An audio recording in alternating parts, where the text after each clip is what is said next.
Olá, quero dar o meu boa noite a todos vocês que nos acompanham aqui pelo YouTube. A nossa igreja está celebrando o seu culto hoje virtualmente.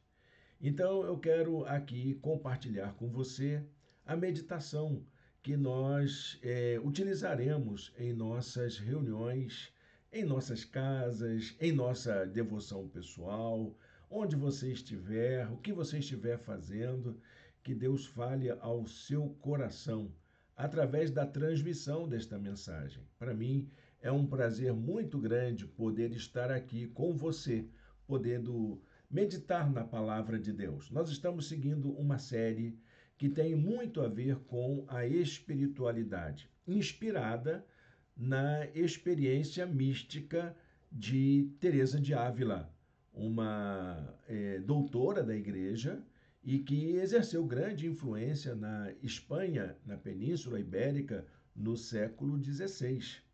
E ela escreveu dos seus trabalhos, um dos seus livros, orientada pelos seus tutores, para que pudesse servir de guia para uma experiência de busca de Deus.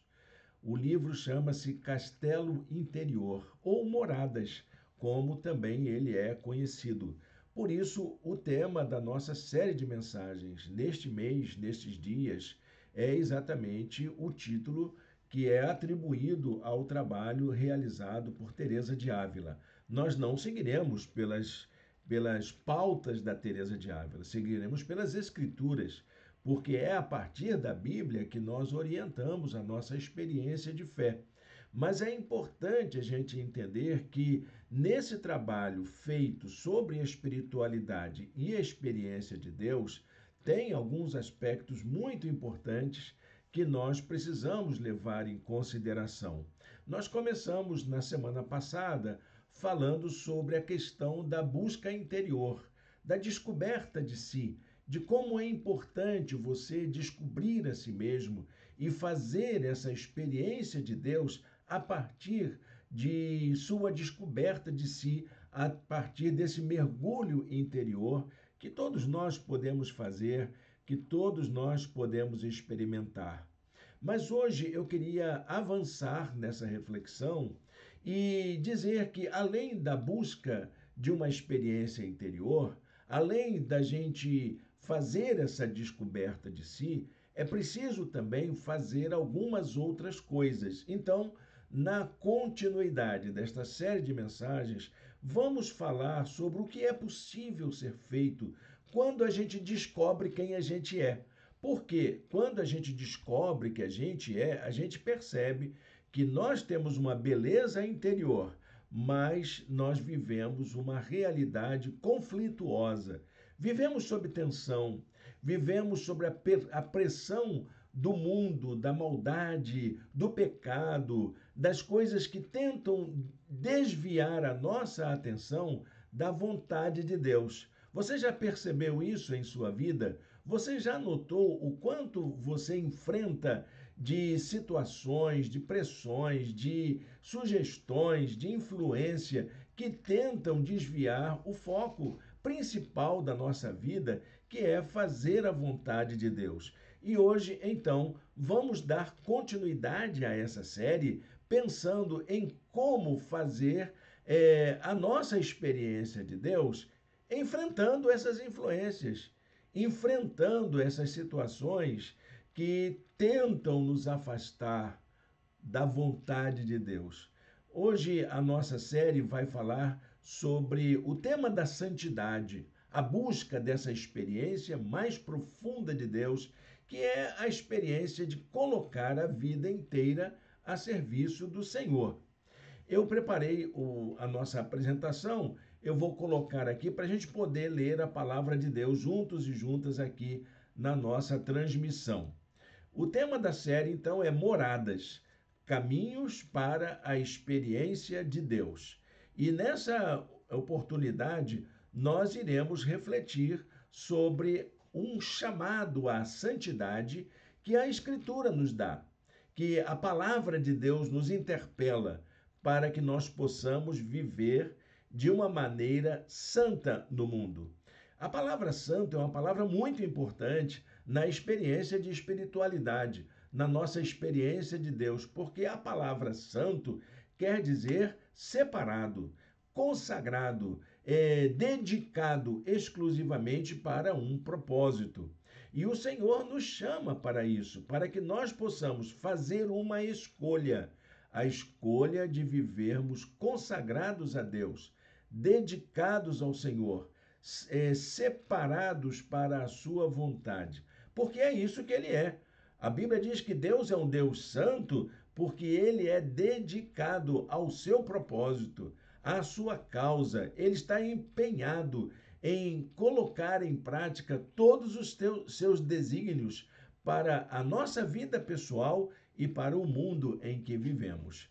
O texto que vamos utilizar para a nossa meditação encontra-se no Evangelho de Mateus, capítulo 3, verso 8. Se você tiver a sua Bíblia, deixa ela aberta, mas nós colocamos o texto aqui para que você possa meditar junto com a gente e ler junto com a gente na mesma versão que eu estou usando, que é a versão da NVI.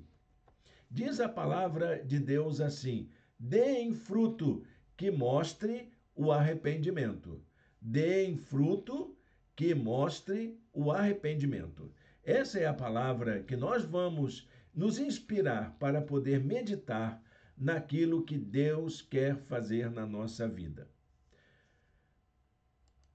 Meu amado irmão, minha amada irmã, a jornada de uma experiência de encontro com Deus passa pela necessidade do arrependimento. Isso está sendo dito na Escritura desde o começo, desde a mensagem de João Batista, quando anuncia a vinda de Jesus Cristo ao mundo. Jesus, nas suas primeiras pregações, ele afirma isso para os seus primeiros seguidores. Enfim, os apóstolos, quando começam a pregar o evangelho, eles também falam com muita intrepidez, lá no livro de Atos dos Apóstolos, que é preciso se arrepender. A necessidade do arrependimento é imperiosa em nossa relação de comunhão com Deus. É a decisão de mudar de atitude, mudar a maneira de pensar, mudar a maneira de compreender as coisas em relação ao modo com que orientamos a nossa vida no mundo. O Senhor nos chama a uma mudança radical de atitude. Gente, após essa experiência de você saber quem você é, saber quem somos, é inevitável a gente perguntar: o que estamos fazendo da nossa vida hoje? Eu sei quem eu sou. Eu sei que eu fui criado como imagem e semelhança de Deus. Eu sei que Deus me formou para ser uma pessoa especial e amada por Deus. Eu sei que o Senhor me ama. Eu sei que o Senhor está empenhado em abençoar a minha vida. Eu sei que eu tenho uma beleza interior, como a gente viu na mensagem do domingo passado. Agora, o que a gente faz com a nossa vida? O que eu estou fazendo com esta vida que eu tenho? Isso, a resposta a essa pergunta implica em uma busca para que sejamos conduzidos para essa área de atuação de Deus, que são as moradas espirituais, conforme citado no seu livro por Teresa de Ávila. Teresa de Ávila, na sua jornada espiritual, fala de duas moradas que vêm logo após a morada interior, que são as moradas da conversão e a morada da santidade. É preciso que a gente faça essa transição da nossa vida. Quando a gente sabe quem a gente é, o potencial que a gente tem, a grande questão é: o que eu vou fazer daqui por diante? O que eu preciso fazer para que a minha vida se volte para esse propósito divino? Essa jornada não dá para ser feita sozinhos ou sozinhas. É o Espírito Santo que se apresenta a nós como um guia seguro para que possamos tomar as decisões certas em relação à nossa vida pessoal, à nossa vida familiar, à nossa vida comunitária e até mesmo a nossa ação no mundo, para que a gente seja melhores pais, melhores filhos, melhores cônjuges, melhores cidadãos, melhores trabalhadores, melhores pessoas no mundo em que vivemos. O Espírito Santo quer fazer de cada um de nós pessoas que possam servir umas às outras e ao Senhor de forma integral, de maneira que nada possa nos distrair ou desviar a nossa atenção em relação àquilo que é essencial para uma vida de acordo com a vontade de Deus. Há muitas pessoas que perguntam: como que eu sei a vontade de Deus? Você não precisa ter essa resposta explícita na sua vida, porque a vontade de Deus para cada um de nós é que vivamos em sua presença do modo como ele nos criou para viver. E ao relatar esse percurso, então, através dessa teoria que Teresa de Ávila levanta, isso demonstra que dentre as principais preocupações para uma vida de acordo com a vontade de Deus, encontram-se uma essa luta contra o pecado. Mas também encontra-se o esforço pela perseverança. E também vamos encontrar a necessidade de uma busca de crescimento pessoal na prática da oração. Teresa de Ávila diz algo muito interessante que é assim: estejam sempre atentas. Ela está falando para as carmelitas descalças que faziam parte da sua congregação. Estejam sempre atentas para não se deixarem vencer pelo inimigo. O demônio logo desistirá ao ver uma firme determinação de não voltar ao primeiro aposento, abrindo mão da vida, do descanso e de tudo mais que ele oferece.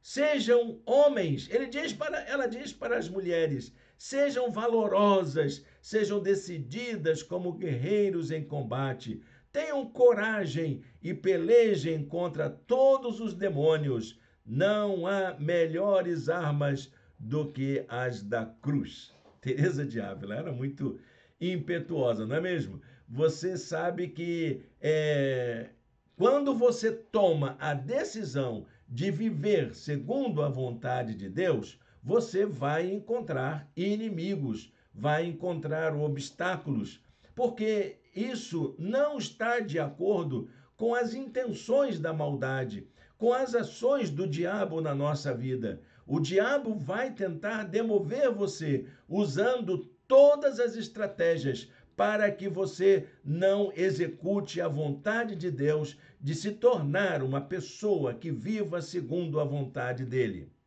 E para que você possa vencer as ciladas do diabo, você vai precisar ter uma vida de oração. A oração é um exercício espiritual que vai requerer de você, de cada um de nós, uma disciplina de vida, uma disciplina que começa na transformação de dentro para fora, uma mudança de mentalidade, uma mudança de sentimentos, uma mudança do coração para fora. Para que a gente possa orar como convém, de forma intensa e fervorosa, é preciso que haja uma mudança de dentro para fora. Você precisa mudar a sua forma de pensar.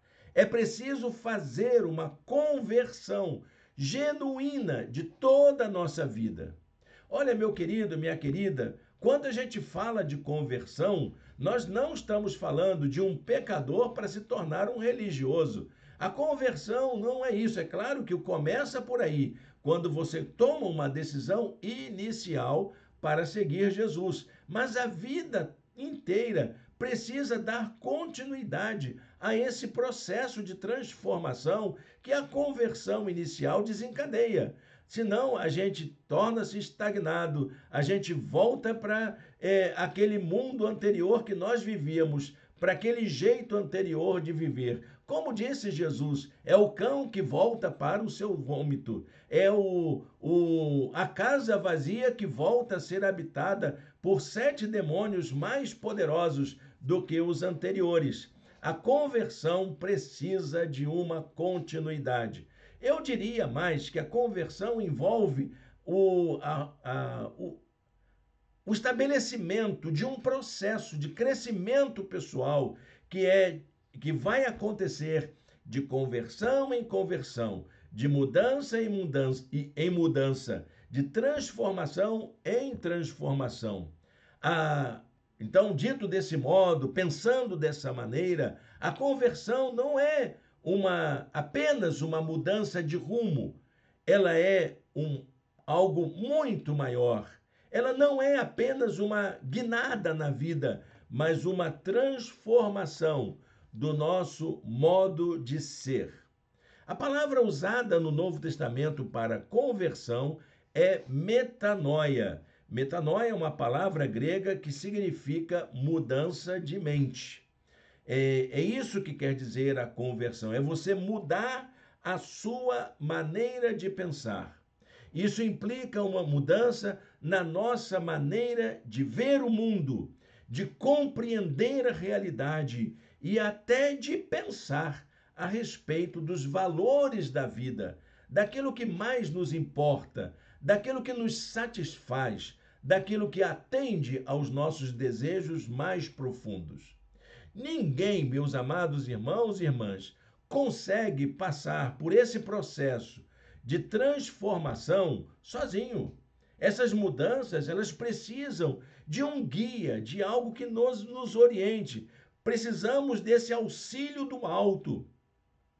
Precisamos também da companhia de pessoas que estão fazendo esse processo em suas vidas, que estão experimentando transformações de maneira sincera e que fazem parte da nossa comunidade de fé.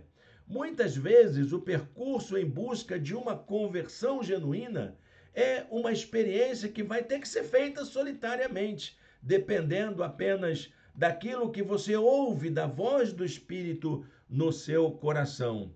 É preciso, muitas vezes, estarmos sós diante de Deus, do jeito que somos, permitindo que Ele fale ao nosso coração e ouça os nossos clamores interiores. Esse percurso, tanto solitário quanto em comunhão com aqueles que estão buscando uma experiência mais profunda de Deus, é algo importante demais para a nossa vida pessoal.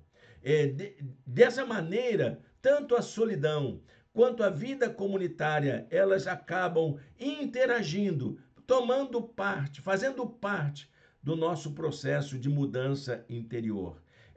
Essa experiência acaba sendo um espaço para o encontro com Deus, não uma fuga do mundo, não para a gente se refugiar das más amizades, das influências más do mundo lá fora, mas esse espaço de refúgio, esse espaço de segurança, onde Deus pode falar ao nosso coração.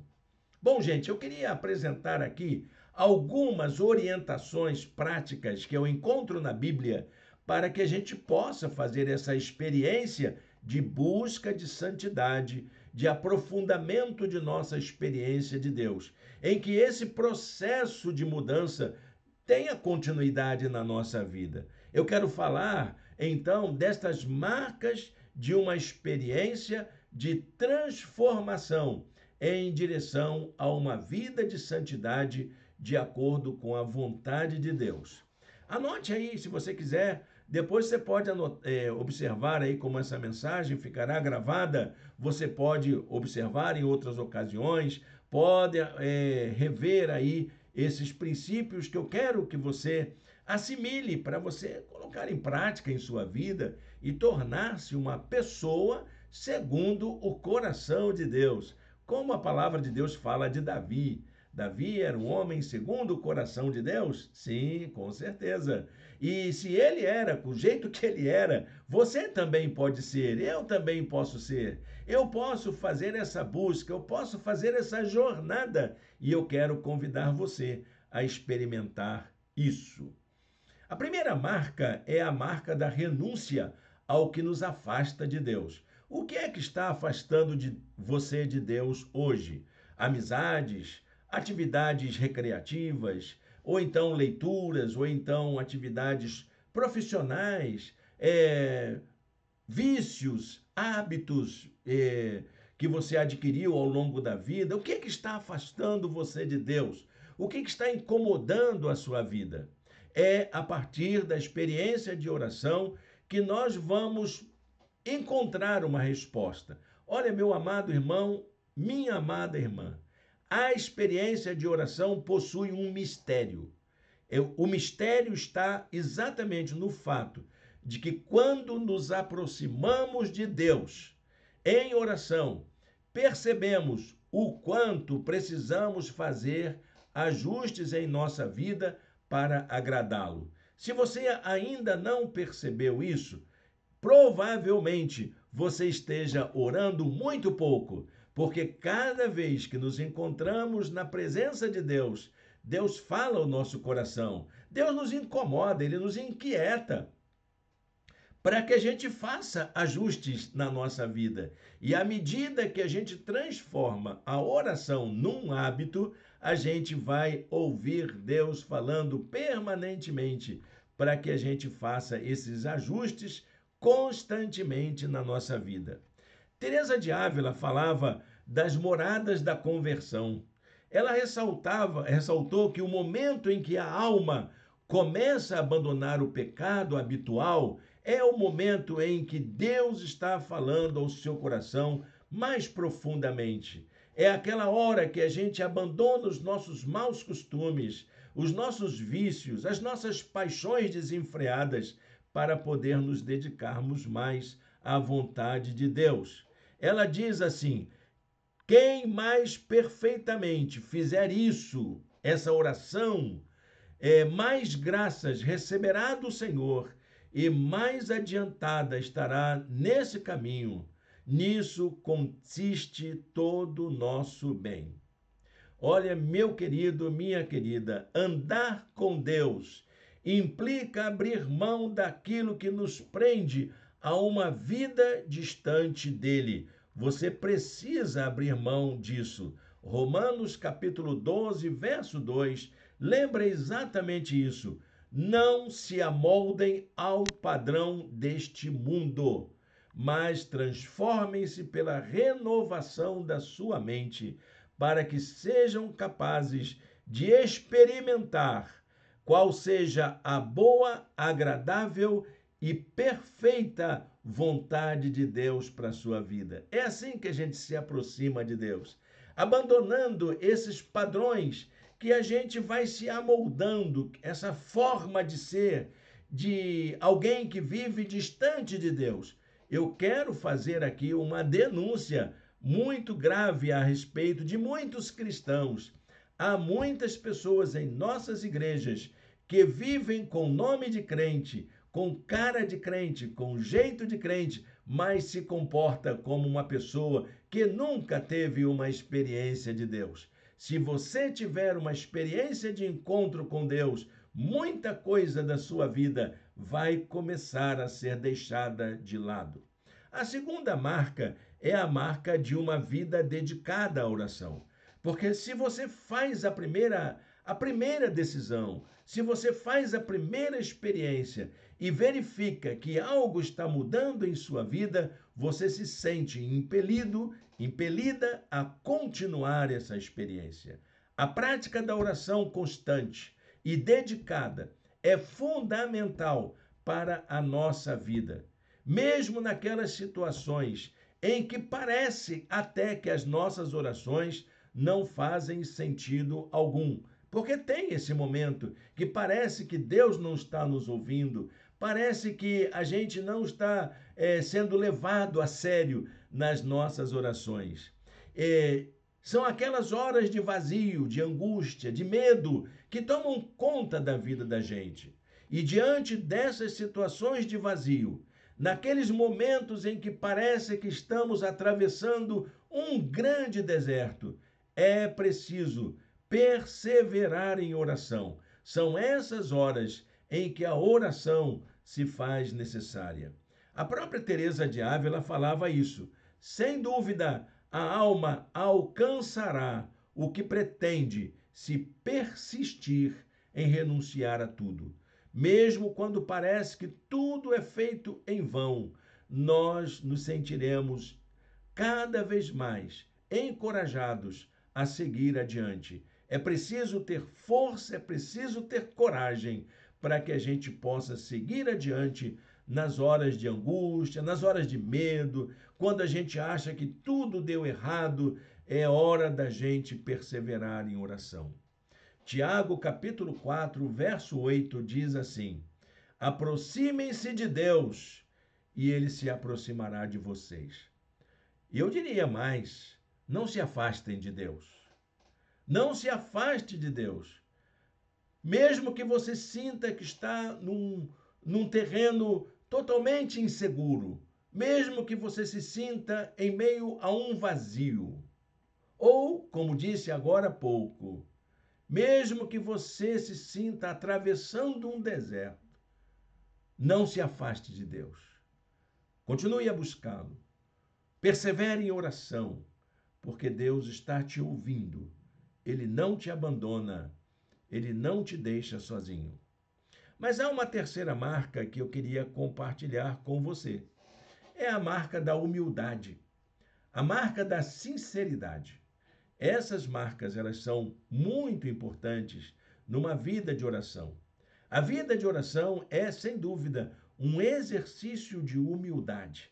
Quando a gente diz sinceramente para Deus que nós precisamos dele, que nós não somos suficientes, nós não somos autossuficientes. A autossuficiência, o autocontrole é um grande engano na nossa vida. É claro que a gente pode exercer controle em muitas áreas de nossa vida, mas naquilo que Deus quer controlar você, naquilo que Deus quer realizar de vontade dele na sua vida, nós precisamos humildemente da direção de Deus.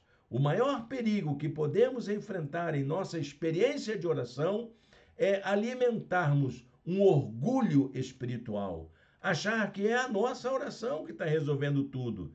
É o meu poder de transformar as coisas, de fazer milagres, de que as coisas vão acontecer se eu orar, se eu fizer, se eu mandar, se eu determinar. Esse é o orgulho que fere o coração de Deus e atrapalha toda a nossa experiência de encontro com Ele. Quando fazemos de nossa oração um instrumento de poder e de controle, surge aí a necessidade de sairmos do nosso pedestal e sermos mais humildes. Teresa de Ávila também falava isso. Ela dizia: com humildade chegaremos a um estado excelentíssimo. Sem isso, passaremos a vida estagnadas, em meio a 1000 aflições e misérias, se não nos desapegarmos de nós mesmas.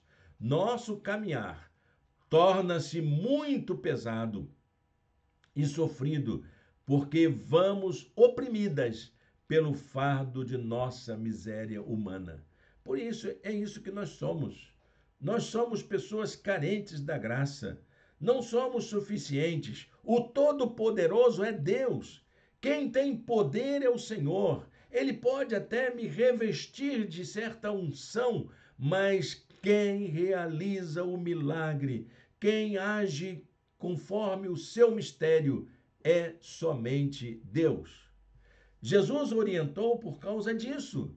Ele dizia o seguinte para os seus discípulos, que iam começar uma jornada de serviço e de comunhão com Jesus, lá no Sermão do Monte, quando ele ensinou sobre a oração. Mateus capítulo 6, verso 6 diz: mas quando você orar, vá para o seu quarto, feche a porta e ore ao seu pai, que está em secreto. Então seu pai, que vê no secreto, o recompensará. Sabe qual é o segredo da oração? É a oração em secreto. É a oração da entrega. É a oração da renúncia. É a oração da humildade. Esse é o segredo da oração. Não são as orações em praças públicas. Não são as orações tidas como de poder nas reuniões públicas. Não são as orações feitas por líderes autocráticos, muitas vezes narcisistas, controladores, que querem manipular a consciência das pessoas. A oração de poder não é essa. A oração de poder é aquela que você faz dentro do seu quarto, no seu secreto, quando derrama o seu coração diante de Deus, quando você diz para Deus o quanto você carece dele, o quanto você reconhece que precisa da sua graça. Eu queria concluir essa palavra com uma reflexão. Pense nessa questão. Como você tem cuidado da sua vida de oração nos últimos dias? Como tem sido feita essa jornada de santificação da vida através da sua dedicação à oração? Uma outra pergunta é importante: como você tem lidado com o vazio existencial que todos nós possuímos? Você também possui. Às vezes eu me encontro nessa situação, quando lembro que eu não sou nada, que eu não tenho nem direito de levantar a minha voz para Deus. Muitas vezes já orei como o filho pródigo, já não sou digno de ser chamado seu filho. Quantas vezes você fez isso diante de Deus, de reconhecer que você é carente da graça de Deus? Bom, se você já descobriu que sua vida tem valor para Deus, que você possui uma beleza interior, o próximo passo que você precisa dar é se apresentar diante dele. Como é que você vai fazer isso? Como é que você está? Olha, nunca estaremos bem, nós nunca estaremos em condições, mas é a partir da conversão que nos leva a uma oração genuína de entrega pessoal que tudo começa a mudar. 1 João, capítulo 1, versículo 9. Se confessarmos os nossos pecados, ele é fiel e justo para perdoar os nossos pecados e nos purificar de toda injustiça. Esse é o começo de uma grande transformação na nossa vida. Convido você a fechar os seus olhos e a fazer essa entrega pessoal, dar esse passo importante de dizer, tanto eu quanto você, que precisamos da misericórdia de Deus, dessa compaixão divina para podermos viver conforme a sua vontade. Senhor Deus, eterno Pai, muito obrigado, Senhor, por essa palavra nesse momento. Muito obrigado, ó Deus, pelo encorajamento que a tua palavra nos dá para que tenhamos uma experiência profunda de encontro com o Senhor. Nós queremos viver conforme a tua vontade. E o Senhor, que sonda os corações, sabe, ó Deus, como estamos vivendo, como está a nossa vida. Senhor, nos ajude, nos dê força, nos dê coragem para fazer as mudanças que precisamos fazer. Mas também, ó Deus, nos dê força, nos dê coragem para nos submetermos à direção do Teu Espírito para as mudanças que o Senhor quer fazer em nossa vida. Te oramos em nome de Jesus. Amém. Amém, meu irmão, minha irmã. Que alegria a gente poder estar junto aqui nesta noite para pensar estas coisas. Essa é a segunda mensagem da série. Temos mais 2 mensagens ainda pela frente e vai ser uma alegria poder compartilhar com você. No próximo domingo é o Dia dos Pais. A nossa igreja, que tem reunido alternadamente, vai estar ainda em reunião virtual. Nós entendemos como igreja que é um momento importante para que as famílias se reúnam e possam fazer a homenagem aos seus papais nesse dia tão importante para as famílias. Então, nós não teremos a nossa atividade no segundo domingo de agosto. Teremos reunião de novo no terceiro domingo, quando vamos fazer a comemoração do Dia dos Pais e também a celebração da Ceia do Senhor. Eu convido você para estar conosco. Então, terceiro domingo, nossa reunião presencial e no segundo domingo, nossa reunião virtual, que será através da mensagem transmitida através do nosso canal. Reúna a família na sala e faça a sua devoção. Se você está sozinho ou sozinha, faça a sua devoção pessoal. Aproveite esse momento para fazer também a sua oração. Desejo a você um bom finalzinho de domingo. Deus o abençoe. Deus a abençoe.